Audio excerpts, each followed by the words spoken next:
ಮುಕುಂದೇಗೌಡರಿಗೆ ನಮಸ್ಕಾರ. ನಮಸ್ಕಾರ ಸರ್. ಎಷ್ಟು ವಯಸ್ಸು? ವಯಸ್ಸು 64 ನಡೀತಾ ಇದೆ. ಏನು ವಿದ್ಯಾಭ್ಯಾಸ ಗೌಡ್ರೆ? ವಿದ್ಯಾಭ್ಯಾಸ ಸರ್, ನಾವು 6ನೇ ಕ್ಲಾಸ್ನಲ್ಲಿ ಮಾಸ್ಟರ್ ಹೊಡಿತಾರೆ ಅಂತ ಸ್ಕೂಲ್ ಬಿಟ್ಬಿಟ್ಟು ಚೆನ್ನಾಗಿ ಓದ್ತಾ ಇದ್ದ. ಓದೋಕ್ಕೆ ಭಾಳ ಚಪ್ಲನ ಇತ್ತು, ಏನೋ ಕಾರಣಾಂತರದಿಂದ ಓದೋಕ್ಕಾಗಲಿಲ್ಲ. ಚೆನ್ನಾಗಿ ಓದೋರ್ಗೆ ಯಾಕೆ ಮಾಸ್ಟರ್ ಹೊಡಿತಾರ್ರಿ? ಆದರೆ 3 ಜನ ಮಾಸ್ಟ್ರಲ್ಲಿ ಇಬ್ಬರಲ್ಲಿ ಒಳ್ಳೆ ಮಾಸ್ಟರ್ ಶಾಂತಿಲಿ ವರ್ತಿರ್ತಿದ್ರು. 3ನೇ ಮಾಸ್ಟ್ರುಗಳು ಸ್ವಲ್ಪ ಕೋಪಿಸ್ಟ್ರು. ನೀವೇನೋ ಕೀಟ್ಲೆ ಮಾಡ್ತಿದ್ರಿ? ಇಲ್ಲ, ಯಾವ ತೀಟ್ಲೆ ಏನಿಲ್ಲ. ಅವ್ರು ಕಂಡ್ರೆ ಹುಡುಗರಿಗೆ ಎಲ್ರಿಗೂ ಭಯ. ಮೇಸ್ಟ್ರಿಗೆ ಎದ್ರಕೊಂಡು ಸ್ಕೂಲ್ ಬಿಟ್ಬಿಟ್ರಿ? ಹೌದು, ನಾನು ಫಸ್ಟೇ ಬಿಟ್ಟು ನನ್ನ ಬಿಟ್ಟು ನಂತರ ಎಲ್ಲ ಬಿಡೋಕ್ಕೆ ಹಾಗೆ ಶುರು ಮಾಡಿಬಿಟ್ರು. 6ನೇ ಕ್ಲಾಸ್ ಪಾಸ್ ಆದರೂ ಫೇಲ್ ಆಗ್ಬಿಟ್ರು? ಇಲ್ಲ, ಇನ್ನೂ 6ನೇ ಮುಗಿಸಿತಿಲ್ಲ ಸರ್. ಹೌದಾ? ನಿಮ್ಮ ತಂದೆ ತಾಯಿ ಎಲ್ಲ ಇವಾಗ ತೀರಿ ಹೋದ್ರು ಒಂದು 10-12 ವರ್ಷದಲ್ಲಿ. ಏನು ಹೆಸರು? ಅವರು ಸುಬ್ಬೇಗೌಡ ತಂದೆ, ತಾಯಿ ವೆಂಕಟಮ್ಮ. ವ್ಯವಸಾಯಸ್ತ್ರ? ಹೌದು, ಅವರು ವ್ಯವಸಾಯಸ್ಥರೇ. ಜಮೀನಿತ್ತು? ಹೌದು, ಜಮೀನಿತ್ತು. ನೀವೆಷ್ಟು ಜನ ಮಕ್ಕಳು ನಿಮ್ಮ ತಂದೆ ತಾಯಿಗೆ? 7 ಜನ. ನೀವೆಷ್ಟನೇವರು? ನಾನು ಗಂಡು ಮಕ್ಕಳಲ್ಲಿ 3ನೇವನು. 3 ಜನ ಆಗ್ತಿರಿದ್ದಾರೆ. ಒಬ್ಬ ಅಣ್ಣ ಇದ್ದಾರೆ, ಒಬ್ಬ ತಮ್ಮ, ಒಬ್ಬ ತಂಗಿ ಇದ್ದಾರೆ. ಆಯಿತು. ಈಗ ಸ್ಕೂಲ್ ಬಿಟ್ಟ ಮೇಲೆ ಏನೇನು ಮಾಡಿದ್ರಿ? ಸ್ಕೂಲ್ ಬಿಟ್ಟ ಮೇಲೆ ಆದರೂ ಸಹ ನಾನು ಓದೋ ಚಪ್ಪಲ ಇತ್ತು. ಬಾಂಬೆಲಿ 2 ವರ್ಷ ಓದಿದೆ ಸರ್, ಶಾಲೆಯಲ್ಲಿ ಹೋಟ್ಲಲ್ಲಿ ಕೆಲಸ ಮಾಡಿಕೊಂಡು. ಬಾಂಬೆಗೆ ಹೋಗ್ಬಿಟ್ಟು? ಹೌದು. ಯಾಕೆ? ಚಿಕ್ಕದ್ರಲ್ಲಿ ಮಾಸ್ಟರ್ ಹೊಡಿತಾರೆ ಅಂತ ಬಿಟ್ಟು ಹೊಂಟೋದೆ ಸ್ಕೂಲ. ಕದ್ದು ಬಾಂಬೆಗೆ ಹೊಟ್ಟೋದ್ರಿ? ಹೊಂಟೋದೆ, ಹೌದು. ಅಲ್ಲಿ 2 ವರ್ಷ ಓದೋದಕ್ಕೆ ರಾತ್ರಿ ಶಾಲೆ. 2 ವರ್ಷ ಓದೋದಕ್ಕೆ ನನಗೆ 20 ವರ್ಷ ಓದಷ್ಟು ಕಷ್ಟ ಬಂದ್ಬಿಡ್ತು. ಯಾಕೆ? ಬೆಳಿಗ್ಗೆ 4 ಗಂಟೆಗೆ ಎದ್ದು ಡ್ಯೂಟಿಗೆ ಮಾಡಬೇಕು. ಬೆಳಿಗ್ಗೆ 4 ಗಂಟೆಗೆ, ಇನ್ನು 2 ಗಂಟೆಗೆ ಮುಗೀತದೆ. 2 ಗಂಟೆಗೆ ಮುಗಿದ್ರೆ ಸೆಕೆಯಲ್ಲಿ ಪ್ರೀತ ಹೋಟ್ಲಲ್ಲಿ ಎಲ್ಲ ಗ್ಯಾಸ್ ಎಲ್ಲ ಸೆಕೆ. ಮತ್ತು 2 ಗಂಟೆಗೆ ಸ್ನಾನ ಮಾಡಿ ಮಲಗಿದ್ರೆ ಪುನಃ 6 ಗಂಟೆಗೆ ಹೇಳ್ಬೇಕು, ಎದ್ದು ರಾತ್ರಿ ಶಾಲೆಗೆ ಹೋಗ್ಬೇಕು. 6:30 7 ಗಂಟೆಗೆ. 9:00ವರೆಗೆ ಶಾಲೆ ಬಿಡ್ತಿತ್ತು. ಮತ್ತು 9:00ವರೆಗೆ ಬಿಟ್ಟರೆ ಅಲ್ಲಿಂದ ಬಂದು ಪುನಃ ಊಟ ಮಾಡಿ ಮಲಗೋದು ಆಗ್ತಿತ್ತು. ಮತ್ತು ಪುನಃ ನಾವು ಪುನಃ 11 ಗಂಟೆ ಹೇಳ್ಸೋರು ಹೋಟ್ಲೊಳಗೆ ಮಲಗಬೇಕು ಅಂತ. ಹೊರಗಡೆ ಮಲಗಿದ್ರೆ ಹೇಳ್ಸೋರಿಲ್ಲ, ಗೊತ್ತಾಗೋದಿಲ್ಲ. ಹೋಟ್ಲೊಳಗೆ ಮಲಗಬೇಕು ಅಂತ ಅದೊಂದು ನಿಯಮ. 2 ವರ್ಷ ಇದ್ರ? ಅಷ್ಟು ಶ್ರಮ ಪಟ್ಬಿಟ್ಟೆ. ಬಾಂಬೆಲಿದ್ದು ನಾವು ಒಂದು 15 ವರ್ಷ ಏನೋ ಇದ್ದೆ ಸರ್.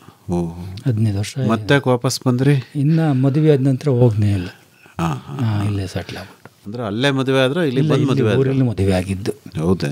ಆಮೇಲೆ ಮತ್ತೆ ಬಾಂಬೆಗೆ ಹೋಗ್ಲಿಲ್ಲ? ಇನ್ನು ಹೋಗ್ನೇ ಇಲ್ಲ. ಹೋಟ್ಲು ಸವಾಸ ಸಾಕು ಅಂತ.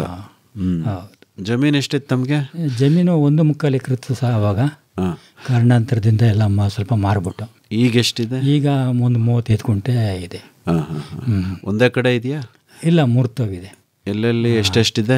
ಒಂದು 5.5 ಗುಂಟೆ, ಒಂದು 6 ಗುಂಟೆ, ಒಂದು 24 ಗುಂಟೆ ಇದೆ. ನಿಮ್ಮೂರು ಸುತ್ತಮುತ್ತನೇ ಇದೆ? ಹೌದೌದು, ಹತ್ರ ನಮಗೆ ಎಲ್ಲ ಹತ್ರ. ಒಂದು 100 ಮೀಟ್ರ್ ಒಂದು ಜಾಗದಲ್ಲಿದೆ, ಒಂದು 300 ಮೀಟ್ರ್ ಜಾಗದಲ್ಲಿದೆ. ಎಲ್ಲ ಹತ್ರದಲ್ಲೇ ಇದೆ, ಯಾವುದೋ ಏನು ದೂರ ಏನಿಲ್ಲ. ಓಡಾಡೋಕ್ಕೆಲ್ಲ ಏನು ಮಾಡ್ಕೊಂಡಿದ್ದೀರಿ? ಓಡಾಡೋಕ್ಕೆ ಏನು ಇಲ್ಲ, ದೂರ ಏನಿಲ್ಲ, ಹೋಗ್ಬೋದು. ನಡ್ಕೊಂಡೆ ಹೋಗ್ಬೋದು, ನಡ್ಕೊಂಡು ಹೋಗ್ಬೋದು. ಜಮೀನು ಸ್ವಲ್ಪ ಜಮೀನು, ತುಂಡು ಜಮೀನು, ಏನು ಬೇಸಾಯ ಮಾಡ್ತೀರ ಅದರಲ್ಲಿ? ಬೇಸಾಯ ನಮ್ಮದು ಒಳ್ಳೆ ಭೂಮಿ ಸರ್. ತುಂಡು ಭೂಮಿ ಅಂದರೆ ಒಳ್ಳೆ ಭೂಮಿ. ನಾವೆಲ್ಲ ಬೇರಾದ್ಮೇಲೆ ಎಲ್ಲ ಕೆರೆ ಮಣ್ಣು ಓಡಿಸ್ತೋ. ಇವತ್ತು ಅಂಥ ಮಣ್ಣು ಒಂದು ಮಂಕ್ರಿ ಸಿಗೋದಿಲ್ಲ ಎಲ್ಲುವೆ. ಇವಾಗೆಲ್ಲ ನಮ್ಮ ತಾಲೂಕಿಗೆ ಸಕ್ಕರೆ ಫ್ಯಾಕ್ಟ್ರಿ ಬಂದ್ಬಿಟ್ಟು ಎಲ್ಲ ಮಟ್ಟ ಹೊಡೆದ್ಬಿಟ್ಟು ಎಲ್ಲೂ ಒಂದು ಮಂಕ್ರಿ ಮಣ್ಣು ಸಿಗೋದಿಲ್ಲ. ಅವತ್ತು ಅಂಥ ಮಣ್ಣು ಅಪರಂಜಿ ಮಣ್ಣು. ಎಲ್ಲಿ ಸಿಕ್ತು ನಿಮಗೆ? ಕೆರೆಯಲ್ಲಿ. ಯಾವ ಕೆರೆ? ನಮ್ಮ ಮಾಕುಳ್ಳಿ ಕೆರೆ ಅಂತ ಇದೆ. ಎಲ್ಲಿ? ನಮ್ಮೂರು ಪಕ್ಕದಲ್ಲಿ, ಒಂದು ಅರ್ಧ ಕಿಲೋಮೀಟ್ರ್ ಆಗೋದಿಲ್ಲ. ಈಗಿಲ್ವೇ ಕೆರೆ? ಈಗಲೂ ಕೆರೆ ಇದೆ. ಈಗೆಲ್ಲ ಮಟ್ಟ ಹೊಡೆದ್ಬಿಟ್ರಲ್ಲ ಜಮೀನಲ್ಲೇ. ಎಲ್ಲೂ ಹಿಂದ್ಲಾಗೆ ನೀರು ನುಗ್ಗಿ ಹಳ್ಳ ಕೊಳ್ಳ ಕೊರೆದು ಅಂಥ ಮಳೆಗಾಲನೂ ಇಲ್ಲ, ಅಂಥ ಮಣ್ಣು ಸಿಗೋದಿಲ್ಲ ಈಗ. ಎಲ್ಲ ಭೂಮಿ ಎಲ್ಲ ಮಟ್ಟ ಹೊಡೆದ್ಬಿಟ್ಟಿದ್ದಾರೆ. ಸಕ್ಕರೆ ಫ್ಯಾಕ್ಟ್ರಿ ಬಂದು ಎಲ್ಲರೂ ಕಬ್ಬು ಹಾಕೋಕ್ಕೆ ಹೊಡೆದ್ಬಿಟ್ಟು ಇವಾಗ ಅಂಥ ಮಣ್ಣು ಎಲ್ಲೂ ಸಿಗೋದಿಲ್ಲ. ಅಂದ್ರೆ ನೀವು ಹೇಳಕ್ ಪ್ರಯತ್ನ ಪಡ್ತಿರೋದು, ಮುಂಚೆ ಎಲ್ಲ ಮಳೆ ಬಂದಾಗ ಮಣ್ಣು ಕೊಚ್ಕೊಂಡ್ಬರೋದು, ಈಗ ಮಣ್ಣು ಬರೋದಿಲ್ಲ, ಎಲ್ಲ ಮಟ್ಟ ಹೊಡೆದ್ಬಿಟ್ಟಿದ್ದಾರೆ ಭೂಮಿ. ಒಳ್ಳೇದಲ್ವೇ? ಅವ್ರವ್ರ ಜಮೀನ್ ಮಣ್ಣು ಅಲ್ಲಲ್ಲಿ ಇರುತ್ತೆ, ಅದೇ ಕೊಚ್ಕೊಂಡ್ಬರ್ಬೇಕು. ಆವಾಗ ಕೊಚ್ಕೊಂಡ್ಬರ್ತಿತ್ತು, ಎಲ್ಲ ಮಟ್ಟ ಹೊಡೆದಿತ್ತು. ಯಾರು ಕಬ್ಬು ಏನೋ ಆಗ್ತಿತ್ತವಲ್ಲ, ಇವಾಗೆಲ್ಲ ಕಬ್ಬು ಆಗ್ತಾ ಇದಾರಲ್ಲ, ಅದಕ್ಕೆ ಮಣ್ಣು ಬರೋಕ್ಕೆ, ಅಂಥ ಮಣ್ಣು ಬರೋಕ್ಕೆ ಅವಕಾಶ ಇಲ್ಲ. ಎಷ್ಟು ವರ್ಷದ ಹಿಂದಿನ ಮಾತು ನೀವು ಹೇಳ್ತಿರೋದು? ಸಕ್ಕರೆ ಫ್ಯಾಕ್ಟ್ರಿ ಬಂದು 30 ವರ್ಷ ಆಯಿತು. 30 ವರ್ಷದ ಮಾತು, 25-30 ವರ್ಷದ ಮಾತು. ಅಂದ್ರೆ ಆವಾಗಲೇ ನೀವು ಜಮೀನಿ ಮಣ್ಣು ಹೊಡೆಸ್ಬಿಟ್ರಿ? ಹೌದು. ಅವತ್ತಿಂದ ಇವತ್ತವರೆಗೆ ಮತ್ತೆ ಮಣ್ಣೆ ಹೊಡೆದಿಲ್ವ? ಅಂಥ ಮಣ್ಣು ಹೊಡೆದಿಲ್ಲ, ಅಂಥ ಮಣ್ಣು ಸಿಕ್ಕಿಲ್ಲ. ಏನೋ ಕಾಟಪುಟ್ಟಿ ಯಾವುದಾದ್ರು ಮಣ್ಣು ಅಷ್ಟೇ, ಅದೇನೋ ಫಲವತ್ತಾದ ಮಣ್ಣಲ್ಲ. ಆಯಿತು. ಫಲವತ್ತಾದ ಮಣ್ಣು ಅಂದ್ರೆ ನಿಮ್ಮ ಪ್ರಕಾರ ಏನು? ಅದೇ ಕೆರೆಯಿಂದ ಎಲ್ಲ ಒತ್ತರಿಸ ಎಲ್ಲ ಬರ್ತದಲ್ಲ ಮ್ಯಾಲಿಂದ ಸುತ್ತಮುತ್ತ ಬೆಟ್ಟ ಕಾಡು ಗುಡ್ಡೆಗಳಿಂದ ಬರ್ತದೆ. ಆ ಮಣ್ಣು ಒಂದು ಕಡೆ ಕೂತ್ಕೊಂಡು ಅದು ಒಳ್ಳೆ ಫಲವತ್ತಾಗೆಲ್ಲ ಮಿಕ್ಸ್ ಆಗಿರ್ತದೆ. ಅದು ಒಳ್ಳೆ ಮಣ್ಣು. ಅದು ಒಂದೇನಾ ಅಥವಾ ಬೇರೆ ಇನ್ನೇನಾದ್ರು ಲಕ್ಷಣಗಳಿದಾವ ಒಳ್ಳೆ ಮಣ್ಣು ಅನ್ನಕ್ಕೆ? ಒಳ್ಳೆ ಮಣ್ಣಕ್ಕೆ ಎಲ್ಲ ಮಿಕ್ಸ್ ಬೆರಕೆಯಾಗಿರ್ತದೆ. ಎಲ್ಲ ಮರಳು, ಕೆಂಪುದು ಎಲ್ಲ ಶಕ್ತಿ ಎಲ್ಲ ಕರಗಿ ಅದಕ್ಕೆ ಭೂಮಿ ಎಲ್ಲ ಫಲವತ್ತಾಗ್ತದೆ. ಆ ಮಣ್ಣು ಗೊಬ್ಬರ ಸಮಾನ. ಅದು ಗೊಬ್ಬರ ಸಮಾನ. ಅದು ಹಾಕ್ಬಿಟ್ರೆ ಆ ಮಣ್ಣು ಮಳೆಗಾಲ ನೀರೊಂದು ಹಾಕ್ಬಿಟ್ರೆ ನಾವು ಯಾವ ಮನೆ ಗೊಬ್ಬರ, ಯಾವ ಸೀಮೆ ಗೊಬ್ಬರ ಯಾವುದು ಏನು ಬೇಕಿಲ್ಲ. ಇವತ್ತು ನಮ್ಮ ಮಣ್ಣ ತಮ್ಮ ಇಬ್ಬರು ಒಡ್ಸಿದ್ದೀವಿ ಮಣ್ಣ. ಭಾಳ ಕಡ್ಡಿ ಬಿತ್ಬಿಟ್ರೆ, ಜೋಳದ ಕಡ್ಡಿ ದನಿಗೆ ಬಿತ್ಬಿಟ್ರೆ ಕಬ್ಬಿನ ತೊಂಡೆ ಬಂದಾಗ ಬರ್ತದೆ. ಈ ಯಾವುದು ಏನು ಬೇಕಿಲ್ಲ, ನೀರೊಂದು ಆಗ್ಬಿಟ್ರೆ ಸಾಕು. ಯಾವ ಮನೆ ಗೊಬ್ಬರ, ಯಾವ ರಾಸಾಯನಿಕ ಗೊಬ್ಬರ ಯಾವುದು ಬೇಕಿಲ್ಲ. ಅಲ್ಲ ಗೌಡ್ರೆ, ನೀವು ಹೊಡ್ಸ್ 30 ವರ್ಷ ಆಯ್ತು. ಆವತ್ತು ಹೊಡೆದಿದ್ದು ಇವತ್ತಿಗೂ ಮಣ್ಣು ಚೆನ್ನಾಗಿದೆಯಾ? 1 ಅಡಿ ಹೊಡ್ಸಿದ್ದೀವಿ. 1 ಅಡಿ ಭೂಮಿಗೆ 1 ಅಡಿ ಮಣ್ಣು ಬಿದ್ದಿದೆ. 1 ಅಡಿ. ಮುಂಚೆ ಮಣ್ಣು ಏನಾಗಿತ್ತು ನಿಮ್ದು? ಇಲ್ಲ, ಮುಂಚಿದು ಕರ್ಲು ಥರ ಮಣ್ಣು ಫಲವತ್ತ ಇರ್ತಿದ್ದಿಲ್ಲ. ನಮ್ಮ ತಂದೆ ಕಾಲದಲ್ಲಿ ಏನು ಫಲವತ್ತತೆ ಇರ್ತಿದ್ದಿಲ್ಲ. ಈಗ 3 ಕಡೆ ಜಮೀನಿದೆ ಅಂತಂದ್ರೆ ಒಂದೊಂದು ಕಡೆಗೆ ಏನೇನು ಬೆಳಿತೀರಿ? ಯಾವ್ಯಾವ್ದ್ರಲ್ಲಿ? 24 ಕುಂಟೆಯಲ್ಲಿ ತೆಂಗು ಬೆಳಿತೀವಿ. ಅದರೊಳಗೆ ಹೆಸರು ಕಾಳು, ಉದ್ದಿನ ಕಾಳು, ಎಳ್ಳು ಪಳ್ಳು ಆಗ್ತಿದ್ದವು ಅವಾಗೆಲ್ಲ. ಇವಾಗ ಮತ್ತು ಬಾಳೆ ಆಗ್ತಿದ್ದವು. ಬಾಳೆ ಭಾಳ ಚೆನ್ನಾಗಿ ಬರ್ತಿತ್ತು, ಭಾಳ ಪೈನ ಬರ್ತದೆ. ಆ ಗೊನೆ ನೋಡಿನಾರ್ದಕ್ಕೆ ಜನ ಕದ್ದು ಹೋದ್ಬಿಟ್ರು.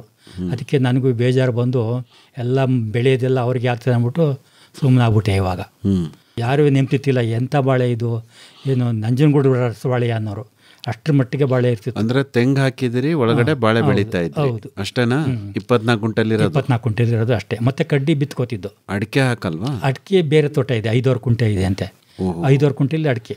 5 ಕುಂಟೆನಲ್ಲಿ ಅಡಿಕೆ? 5 ಕುಂಟೆಲಿ ಅಡಿಕೆ, ಮೆಣಸು, ಬಾಳೆ ನಾವು ತಂದೆ ಕಾಲದಲ್ಲಿ ಇತ್ತು. ಈಗ ಎಲ್ಲ ಬೋರ್ಗಳು ಬಂದ ಮೇಲೆಲ್ಲವ ಎಲ್ಲರೂ ಅಷ್ಟೇ, ಎಲ್ಲ ಅಂತರ್ಜಲ ಕಮ್ಮಿ ಆಗ್ಬಿಟ್ಟು ಎಲ್ಲ ಹೋಗ್ಬಿಟ್ಟು. ಈಗ ನಿಮ್ಮ ತೋಟ ಇಲ್ವೇ? ಅದು ಈಗಿದೆ. ಅಡಿಕೆ ಮರ ಅಷ್ಟೇನು ಇದಾಗಿಲ್ಲ, ಮಳೆ ಆಶ್ರಯ ಅಷ್ಟೇನು ಹೇಳ್ಕೊಳ್ಳುವಂಥದ್ದಿಲ್ಲ. ಮತ್ತು ಇನ್ನೊಂದು ಜಾಗದಲ್ಲಿ ಅದು ಮನೆ ಹತ್ರ ಅದು ತಡ್ನಿ ಎಳ್ಳು ಬಿತ್ಕೋತೀವಿ. ತಡ್ನಿ ಎಳ್ಳು ಮತ್ತು ಮನೆ ಮಟ್ಟಿಗೆ ಏನಾರು ಬೆಳ್ಕೋಬೋದು.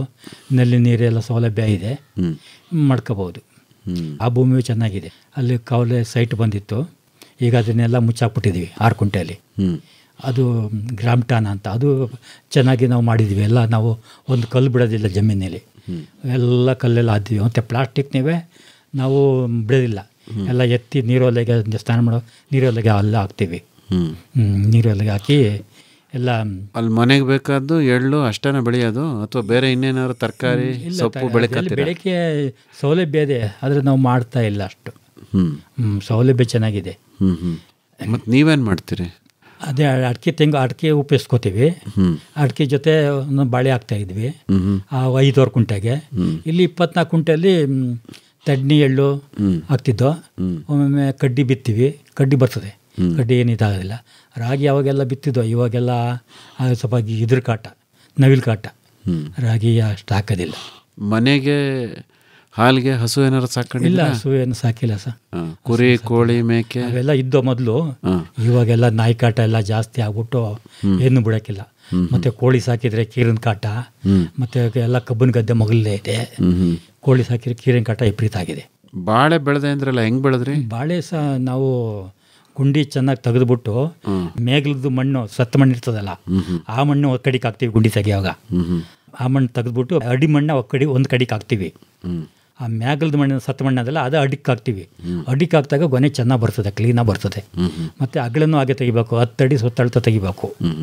10 ಅಡಿ ಸುತ್ತಳತೆ ತೆಗಿಬೇಕು. ಸುತ್ತಳತೆ ತೆಗೆದಾಗ ಫಲವತ್ತಾಗಿ ಬಾಳೆ ಬರ್ತದೆ. ನಮ್ಮ ಬಾಳೆ ನೋಡಿದ್ರೆ ಯಾರೂ ನೆಮ್ತಿತ್ತಿಲ್ಲ, ಏನು ಬೆಳೆದಿದ್ದು, ಇಷ್ಟು ರೊಟ್ಟಿ ಬೆಳೆದಿಲ್ಲ ಅಂತ. ಎಲ್ಲ ಖರ್ಚು ಮಾಡಿ ಬಾಳೆ ಬೆಳೀತಾರೆ. ನಾವು 4 ಹಣ್ಣಿನ ಖರ್ಚು ಮಾಡ್ತಾನೆ ಬಾಳೆ ಬೆಳಿತೀವಿ. ಅದಂಗೆ ಬೆಳೆದ್ರಿ? ಅದೇ ಸತ್ತ ಮಣ್ಣೆಲ್ಲ ಹಾಕ್ತೀವಿ. ಮತ್ತು ಗಂಜಲ ತಪ್ಪೆ ಇರೋದಿಲ್ಲ, ಅಗ್ನಿ ಊದಿ 4 ಮೂಲಿಗೆ ಬಿಡ್ತೀವಿ. ಅಗ್ನಿ ಉಯ್ತೀವಿ, ಆರೆಗೆ ಹಾಕ್ತೀವಿ. ಇಲ್ಲ ಅದನ್ನು ಮಾಡ್ತೀವಿ. ಮತ್ತು ಗುದ್ಲಿಲಿ ಆ ಕಡೆ ಈ ಕಡೆ ತೆಗೆದುಬಿಡ್ತೀವಿ. ಎಷ್ಟು ನಮ್ಮ ಹತ್ರ ಶತ್ತೆ ಸೊಪ್ಪು ಎಲ್ಲ ಇದೆಯಾ ಅದ್ರ ಸಾಮರ್ಥ್ಯಕ್ಕೆ ಅನುಗುಣವಾಗಿ ಸುತ್ತ ತೆಗಿತೀವಿ. ಇಲ್ಲ 2 ಕಡೆ ತೆಗಿತೀವಿ. ಅದನ್ನು ಹಾಕ್ಬಿಡ್ತೀವಿ. ತೆಗೆದುಬಿಟ್ಟು ಹಾಕಿ ಮಣ್ಣು ಮುಚ್ಚಿಬಿಡ್ತೀವಿ. ಮತ್ತು ಅದೇ ಗುಂಡಿಗೆ ನಾವು ಈ ರೋಡ್ನೆಲ್ಲ, ಕೆರೆ ಒಳಗೆಲ್ಲ ತಪ್ಪೆ ಬಿದ್ದಿರ್ತದೆ, ಯಾರೂ ಎತ್ತರಿಲ್ಲ ಈಗ ಹಿಂದ್ಲಾಗೆ. ಅದನ್ನು ನಾನು ಎತ್ತಿ ಒಂದು ಡ್ರಮ್ಮಿಗೆ ಮಡಗ್ತೀನಿ. ಡ್ರಮ್ಮಿಗೆ ಮಾಡಿದಾಗ ನಮಗೆ ವಾರಕ್ಕೋ 15 ದಿವಸಕ್ಕೋ ಕಲಸಿ ಗಂಜಲ ಅದನ್ನು 2 ಕಲಿಸ್ಬಿಟ್ಟು ಅಗ್ನಿ ಊದಿ ಬಿಡ್ತೀನಿ. ಮತ್ತು ಜೀವಾಮೃತನೂ ಮಾಡ್ತೀನಿ. ಜೀವಾಮೃತದಲ್ಲೂ ಒಳ್ಳೆ ಇದಿದೆ. ಅದನ್ನು ಜೀವಾಮೃತ ಮಾಡೋ ವಿಧಾನವೇ ಮುಖ್ಯ. ಅದು ಮುಚ್ಚಬೇಕು, ಮತ್ತು ಅದಕ್ಕೆ ಬಿಸಿಲು ಬೀಳಬಾರ್ದು, ಒಂದೇ ಕಡೆಗೆ ತಿರುಗಿಸ್ಬೇಕು. ಮೊದಲು ಯಾವ ಕಡೆಯಿಂದ ತಿರುಗಿಸ್ತಿದ್ದೋ ಅದೇ ಕಡೆಗೆ ತಿರುಗಿಸ್ಬೇಕು. ಒಂದು ಸಾರಿ ಈ ಕಡೆ ಒಂದು ಸಾರಿ ಆ ಕಡೆ ತಿರುಗಿದ್ರೆ ಜೀವಾಣುಗಳು ಸತ್ತೋಗ್ತವೆ. ನೆರಳಲ್ಲೇ ಇರಬೇಕು. ಮತ್ತು ನಾವು ಪ್ಲಾಸ್ಟಿಕ್ ಚೀಲ ಮುಚ್ಚೋದಿಲ್ಲ, ಗೋಣಿ ಚೀಲನೋ ಅಥವಾ ಕಾಟನ್ ಬಟ್ಟೆನೋ ಮುಚ್ತೀವಿ. ಹಾಗೆ ಜೀವಾಮೃತದಲ್ಲಿ ಒಳ್ಳೆ ಇದೆ. ಅದು ಸಾಯಂಕಾಲ ಟೈಮ್ ಬಿಡ್ತೀವಿ, ಹಗ್ಲೊತ್ತು ಬಿಡೋಕ್ಕಿಲ್ಲ. ಹಗ್ಲೊತ್ತು ಬಿಟ್ಟರೆ ಜೀವಾಣುಗಳು ಸತ್ತೋಯ್ತವೆ. ಸುಭಾಷ್ ಬಾಳೆಗಾರದ ಪುಸ್ತಕನೇ ತಂದಿಟ್ಟಿದ್ದೀವಿ ಒಂದ, ಅದು ವಿಧಾನ ನೋಡಿಕೊಂಡು ಮಾಡೋಕ್ಕೆ ಪುಸ್ತಕನೇ ಐತೆ ಅವ್ರದ್ದು. ಅಲ್ಲ, ನೀವು ಮನೇಲಿ ದನನೇ ಸಾಕಲ್ಲ, ಸಗಣಿ ಎಲ್ಲಿ ತರ್ತೀರಿ? ಅದೇ ಓಣಿಲಿ ಇವ್ರದ್ದು ಗುರ್ತಪರಿಚಯ ಅವರಲ್ಲ, ಅವ್ರದ್ದು ನಮ್ಮ ತಪ್ಪೆ ಅವ್ರಿಗೆ ಕೊಡ್ತೀವಿ. ನಮ್ಮ ತಪ್ಪೆ ಯಾರು ಓಣಿಲಿ ಎತ್ತೀವಲ್ಲ, ಓಣಿಲಿ ಕೆರೆಯಲ್ಲಿ, ಆ ತಪ್ಪೆ ಅವ್ರಿಗೆ ಕೊಡ್ತೀವಿ. ಅವ್ರದ್ದು ನಾಟ್ಯಾಸ ಮಾಡಿದಾರೆ ಒಂದು 2-3-4 ಜನ, ಅವ್ರದ್ದು ನಾಟ್ಯಾಸನ ತಪ್ಪೆ ನಾವು ತಗೋತೀವಿ. ಅಂದರೆ ರಸ್ತೆನಲ್ಲಿ ತಪ್ಪೆ ಬಿದ್ದಿರೋದೆಲ್ಲ ತಗೋಗಿ ಅವ್ರಿಗೆ ಕೊಡೋದು. ಅವ್ರದ್ದು ನಾಟ್ಯಾಸನ್ ನಮ್ಗೆ ಗೊತ್ತಲ್ಲ, ತಂಡೇಶ್ ಅಂತ, ಆ ಗಂಜಲ ಅವ್ರ ತಪ್ಪೆ ನಾವು ಮಾಡಿಕೊಳ್ಳೋದು. ಕೊಡ್ತಾರ ಹಂಗೆ? ಕೊಡ್ತಾರೆ.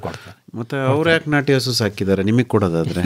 ಅವ್ರು ಮಾಡೋಕ್ಕಿಲ್ಲ. ಅವ್ರಿಗೆ ನಾನು ಎಲ್ಲರಿಗೂ ಹೇಳ್ತೀನಿ, ನಾಟಿ ಹಸು ಹಾಕಿ ಬೆಂಕಿಗೆ ಛತ್ತೆಗೆ ಬೆಂಕಿ ಇಟ್ಬೇಡಿ, ಅದು ಒಂದು ಕಡೆ ಮಡಗಿ ಅದನ್ನು ಮಾಡಿಬಿಟ್ಟು JCB ಬಂದಾಗ ನಿಮ್ಗೆ ಆದಾಗ ಇಕ್ಕಳು ತೆಗೆದ್ಬಿಟ್ಟು 4 ಮಧ್ಯದಲ್ಲಿ ಅಡಿಕೆ ತಗಸಿಗೆ ಮುಚ್ಚಿ, ಆಮೇಲೆ ಅದಕ್ಕೆ ಮುಚ್ಕೊ ಬನ್ನಿ. ಅದಕ್ಕೆ ಮುಚ್ಕೊ ಬಂದಾಗ ಕರಗ್ತದೆ, ಅದು ಮುಚ್ಚಿ ಮಣ್ಣು ಮುಚ್ಚಿಬಿಡಿ. ಆಮೇಲೆ ಪುನಃ ಇನ್ನೊಂದು ತಕ್ಕೆ ಸ್ಟಾಕ್ ಮಾಡಿ, ಇನ್ನೊಂದು ತಕ್ಕ ಸ್ಟಾಕ್ ಮಾಡಿದಾಗ ಇನ್ನೊಂದು ಯಾವಾಗಲಾರ ಆದಾಗ ಕೈಲಾರ ಆಗಲಿ JCB ಲಾರ ನಿಮಗೆ ಹಂಗೆ ಅನುಕೂಲ ಆಯ್ತದೆ ಹಾಗೆ ಮಾಡಿ ಅಂತ ಎಲ್ಲರಿಗೂ ಹೇಳ್ತೀನಿ. ಕೆಲವರು ಮಾಡ್ತಾರೆ ಒಂದು 2-3 ಜನ, ಇನ್ನು ಬಾಕಿಯಾರೋ ಅಯ್ಯೋ ನಮಗೆ ಇದು ಮಾಡಿರೋದಾಗಿದೆ, ನಾವೆಲ್ಲಿ ಬೇರೆ ಭಂಗ ಮಾಡೋಣ ಅಂತ ಸುಟ್ಟಿ ಹಾಕ್ತಾರೆ. ನನಗೆ ಭಾಳ ಬೇಜಾರಾಗ್ತದೆ ಅವ್ರು ಸುಟ್ಟೋದು ನೋಡಿದ್ರೆ. ಮೊದಲು ಓಣಿಲೆಲ್ಲ ತೆಂಗಿನಿಗೆ ಆಡು ಕುಡಿ ಸಾಕರೆ ಎಲ್ಲ ಕಡ್ಡಿ ಎಲ್ಲ ಹಾಕ್ತಿದ್ರು, ಅದನ್ನು ಒಂದು ಚೂರ್ನು ಬಿಡ್ತಿದ್ದಿಲ್ಲ ನಾನು. ಎಲ್ಲನೂ ತಗೊಂಡೋಗಿ ನಾನು ಹೊಲ್ತಕ್ಕೆ ಹಾಕ್ತೀವಿ. ಇಕ್ಳು ತೆಗ್ದಿದ್ದೀಯ 2 ಇಕ್ಳು ಜೋರಾಗಿ, ಸ್ವಲ್ಪ ತೆಗಿಬೇಕಾಯಿತು. ಯಾರ್ದೋ ಐಡಿಯಾ ಹೇಳಿದ್ರು, ಅವ್ರದ್ದು ಐಡಿಯಾ ನೋಡೋ ಅಂತ ತಗೊಂಡು ಈಗ ಅದಕ್ಕೆಲ್ಲ ಮುಚ್ಚಿಬಿಟ್ಟಿದ್ದೀನಿ.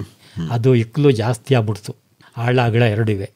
ಇಲ್ಲ ಅಂದರೆ ನಾನು ಒಂದು ತಕ್ಕ ಸ್ಟಾಕ್ ಮಾಡಿ ಮುಚ್ಚಿದ್ರು ಆಗೋದು. ಸ್ವಲ್ಪ ಮಂಕಾಗ್ಬಿಟ್ಟು ತೆಂಗಿನ ಮರಗಳು ಜಾಸ್ತಿ ದಿನ ಬಿಟ್ಬಿಟ್ನಲ್ಲ, ಸ್ವಲ್ಪ ಮಂಕಾಗ್ಬಿಟ್ಟು. ಎಷ್ಟಿದೆ ತೆಂಗು? ನಮ್ಮದು ಒಟ್ಟು ಒಂದು 35 ಮರ ಇದೆ. 35 ಮರ 24 ಗುಂಟೆನಲ್ಲಿ? ಆದರೆ ಇಲ್ಲ, 24 ಕೊಟ್ಟರೆ 28. ಇನ್ನು ಬೇರೆ ಮನೆ ತಗೋ ಒಂದು 2-3 ಇದೆ. ಇನ್ನು 5 ಗುಂಟೆಯಲ್ಲಿ 3 ಮರ ಇದೆ. ಎಲ್ಲ ಸೇರಿ 35. ತೆಂಗು ನೀವು ಹಾಕಿದ್ದ ನಿಮ್ಮ ಅಪ್ಪ? ಇಲ್ಲ, ತೆಂಗು ನಮ್ಮ ತಂದೆ ಹಾಕಿದ್ದು. ಹೌದಾ? ತಂದೆ ಹಾಕಿದ್ದು. ಅಂದರೆ ಬಿತ್ತ ಎಲ್ಲಿಂತಂದ್ರು, ಸಸಿ ಎಲ್ಲಿಂತಂದ್ರು ಎಲ್ಲ ಗೊತ್ತಿಲ್ಲ ನಿಮಗೆ? ನಮ್ಮೂರವೇ ಒಳ್ಳೆ ಎಲ್ಲ ಜಾತಿ ಮರವೇ, ಯಾವ ಪೇಲ್ ಮರ ಇಲ್ಲ, ಎಲ್ಲ ಚೆನ್ನಾಗಿ ಕಾಯಿ ಬಿಡ್ತವೆ. ಎಷ್ಟು ಬಿಡ್ತದೆ ಒಂದೊಂದು ಮರ? ಒಂದೊಂದು ಮರ ಒಂದು 100 ಕಾಯಿ, 90 ಕಾಯಿ, 80 ಕಾಯಿ ಹಿಂಗೆ ಗಂಟೆ ಬಿಡ್ತವೆ. ನೀವೇನು ಕೊಬ್ಬರಿ ಮಾಡೋರು? ಇಲ್ಲ, ನಾವು ಕಾಯಿಗೋ ಅಥವಾ ಎಳ್ನೀರಿಗೋ?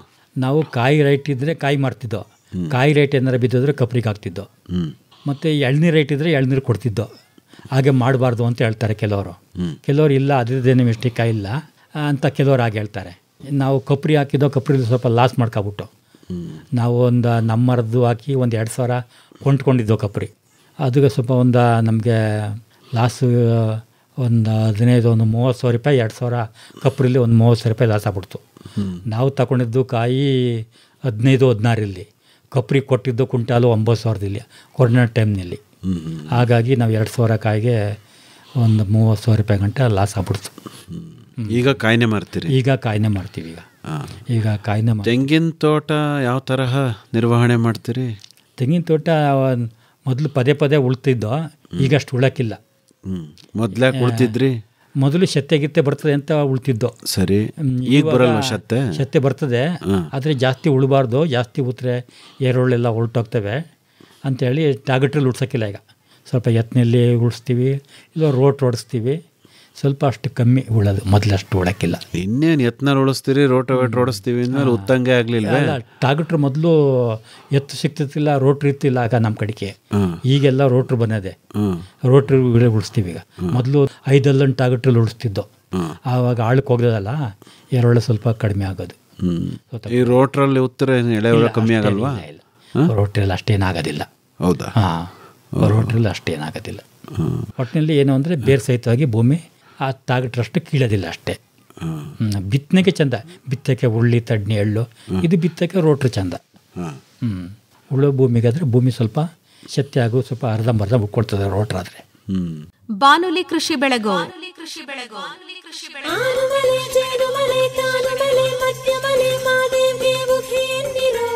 ಮೈಸೂರು ಆಕಾಶವಾಣಿಯ ಕೃಷಿರಂಗ ಕಿಸಾನ್ ವಾಣಿ ವಿಭಾಗದ ಹೆಮ್ಮೆಯ ಕಾರ್ಯಕ್ರಮ ಇದೇ ತಿಂಗಳ 26ರಂದು ಸೋಮವಾರ ಬೆಳಗ್ಗೆ 10 ಗಂಟೆಗೆ ಹೆಗ್ಗಡದೇವನಕೋಟೆ ತಾಲೂಕು ಹಂಪಾಪುರ ಹೋಬಳಿ ಪುರಾ ಗ್ರಾಮದ ಸುರೇಶ್ ದೇವಾಂಗ್ ಹಾಗೂ ಸ್ಮಿತಾ ದೇವಾಂಗ್ ದಂಪತಿಗಳ ಹೊಸ ಚಿಗುರು ತೋಟದಲ್ಲಿ.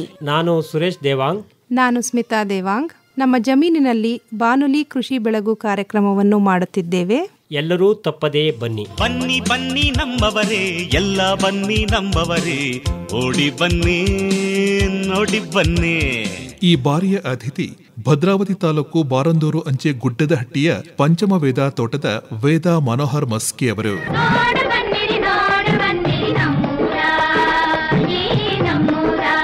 ಗ್ರಾಮೀಣ ಮಹಿಳೆಯರಿಗೆ ಬೆರಕೆ ಸೊಪ್ಪು ಗುರುತಿಸುವ ಸ್ಪರ್ಧೆ ಈ ಬಾರಿಯ ವಿಶೇಷ. ಬನ್ನಿ ಭಾಗವಹಿಸಿ. ಸ್ವಾಗತ ಸುಸ್ವಾಗತ, ಆಲ್ ಆರ್ ವೆಲ್ಕಮ್. ಬನ್ನಿ. ಸಾವಯವ ಉತ್ಪನ್ನ, ಎರೆಗೊಬ್ಬರ ಪ್ರದರ್ಶನ ಹಾಗೂ ಮಾರಾಟವೂ ಉಂಟು. ನೀವು ಬನ್ನಿ, ಸ್ನೇಹಿತರನ್ನು ಕರೆತನ್ನಿ. ಇದೇ 26ರಂದು ಸೋಮವಾರ ಹೆಚ್ಡಿಕೋಟೆ ತಾಲೂಕು ಹಂಪಾಪುರ ಹೋಬಳಿ ಪುರಾ ಗ್ರಾಮದ ಹೊಸ ಚಿಗುರು ತೋಟದಲ್ಲಿ ನಿಮಗಾಗಿ ನಡೆಯಲಿದೆ ನಮ್ಮ ಕಾರ್ಯಕ್ರಮ ಬಾನುಲಿ ಕೃಷಿ ಬೆಳಗು.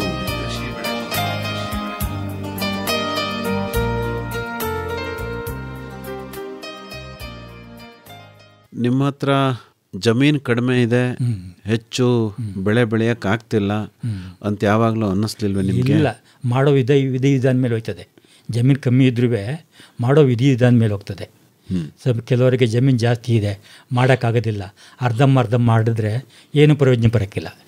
ಈಗ ನಾವು ಒಂದೊಂದು ಗೊನೆ ಬಾಳೆ ಗೊನೆಯ ಈ ಖರ್ಚಿಲ್ದನೆಯ 12 kg 13 kg ಗಂಟಲು ತೆಗೆಯವು ಪುಟ್ಟಬಾಳೆ, ಮತ್ತು ಖರ್ಚಿಲ್ದೇ ತೆಗೆಯವು.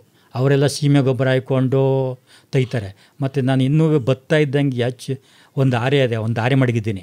ಅದರಲ್ಲಿ ಇನ್ನೂ ಸೊಸಿಲೆಯ ನಮಗೆ ಎಲ್ಲಿ ಬೇಕೋ ಅಲ್ಲಿ ಕತ್ತರಿಸ್ಬಿಡಿವೆ, ಶೀಳ್ಬಿಡಿವೆ. ಮಧ್ಯಕ್ಕೆ ಹಾಕಿ ಆರೆ ಮಧ್ಯಕ್ಕೆ ಹಾಕಿದರೆ ಆ ಕಡೆ ಈ ಕಡೆ ಅಲ್ಲಾಡಿಸಿದ್ರೆ ಅದು ಸೊತ್ತೋಗೋದು.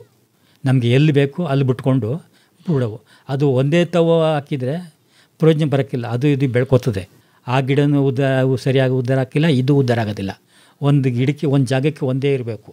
ಏನು ಬಾಳೆ ಗಿಡ ಅಂದ್ರೆ ನೀವು ಹೇಳ್ತಿರೋದು ಕಂದು ಬರ್ತದಲ್ಲ ಅಕ್ಕಪಕ್ಕ, ಅದನ್ನು ತೆಗಿಬೇಕು ಅಂತ. ತೆಗಿತಾ ಇರಬೇಕು. ಅದಕ್ಕೆ ಅಷ್ಟೊಂದು ಯಾಕೆ ಕಷ್ಟಪಡ್ಬೇಕು? ಆರೆ ಎಲ್ಲ ಹಾಕಿ ಮೀಟ್ಬೇಕು? ಅಲ್ಲ, ಆರೆ ಹಾಕಿ ಹಿಂಗೆ ತಿರ್ಸಿದ್ರೆ ಅದು ಇನ್ನು ಹುಟ್ಟಕ್ಕಿಲ್ಲ. ಇನ್ನು ಏನು ಚಲಾಕ್ ಹುಟ್ಟಕ್ಕಿಲ್ಲ, ಸೊತ್ತೋಗ್ತದೆ.